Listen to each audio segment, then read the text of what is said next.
This man was detained for no clear reason. Even when he asked, officers had no clue why he was being held. But when a senior arrived, he ended it all. Watch what happened next. Hello. How are you doing? Good, what's going on? Just doing our investigation. Okay. We're not cops. We wouldn't get violent with anybody. So we're just going to talk to them real quick about why we got called here. Okay? Sure. As of right now, we are on a call for service, so we'll be speaking to you briefly about it once we finish talking to them. Okay. Alright. Are we detained then? Yes, absolutely. Oh, we're detained. It's a call for service, you're not free to go. Oh, a call for service? What crime are we suspected of? You're detained for investigation. Okay. Investigation of what crime? Are you a supervisor?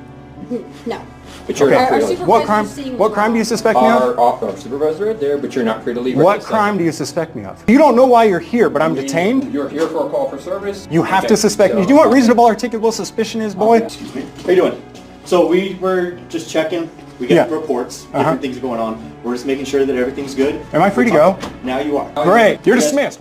Welcome back, everybody. As many of you guys know, I'm a law enforcement trainer instructor. I train and instruct military and law enforcement all over the country on various law enforcement disciplines to include constitutional law, case law, patrol tactics, use of force, investigations, etc. And here we have Freeman. He's an activist. There, you see him in the screen there. He is asserting his rights to his First Amendment right to freedom of speech, and he likes to do these in public places, premises open to the public, governmental facilities, city halls, stuff like that, local governments. And here you have a police officer that is conducting what's called, or what he calls to be, an investigative detention.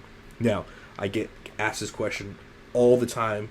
Law enforcement asks me all the time, what is an investigative, can I stop somebody? If I get a call for service, does that mean that I can automatically detain that person and conduct an investigation? The answer is no, right? Again, the Supreme Court case precedence is clear on this. Now, with that being said, there are, as you can see clearly here, there are a lot of places around the country that don't teach this. There's a lot of places around the country that truly believe as long as somebody calls the police and says that you're being suspicious or you're making them feel uncomfortable, that automatically carte blanche gives them the right to stop and detain you and identify you. That's not true. That's not supported by the applicable case law. All I can go off of is the reality. The reality of the situation is you cannot do that. So let's look at the reality. Let's look at the Supreme Court case precedents here. Again, we talk about this regularly. Brown v. Texas, 1979. The Supreme Court has affirmed that law enforcement needs what's called reasonable articulable suspicion in order to detain and compel someone to identify themselves. So the next question becomes, well, what is reasonable articulable suspicion? Well, let's break it down. So reasonable suspicion is a legal standard that falls between mere speculation, a hunch, and probable cause. Probable cause being the higher standard.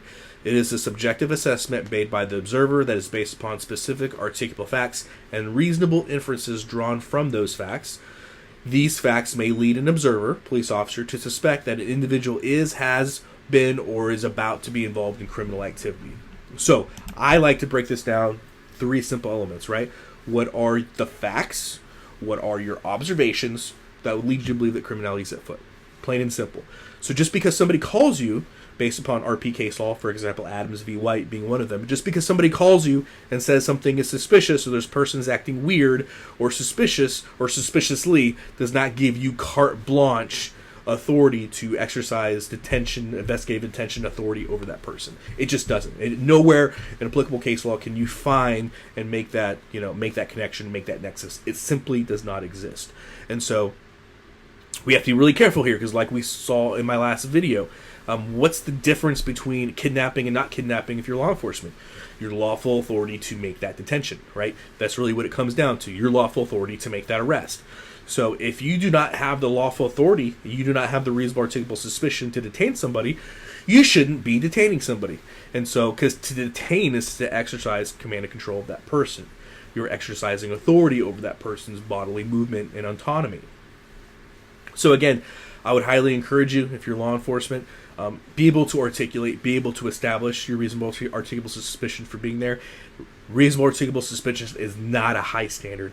It is not a high standard to meet, but it's a required standard to meet in order to keep yourself out of legal trouble. So keep that in mind. I hope this video was helpful for you guys. If you guys like this content, please like, share, subscribe. And most importantly, I want you guys to tell me, what do you think of this video? What do you think of this video? What do you think the officer should have done? What do you think the officer should have done different? What do you think this activist should have done different? Or do you think he did everything 100% the way you would have done it? I want to know your thoughts in the comment section below. As always, guys, long live the Republic.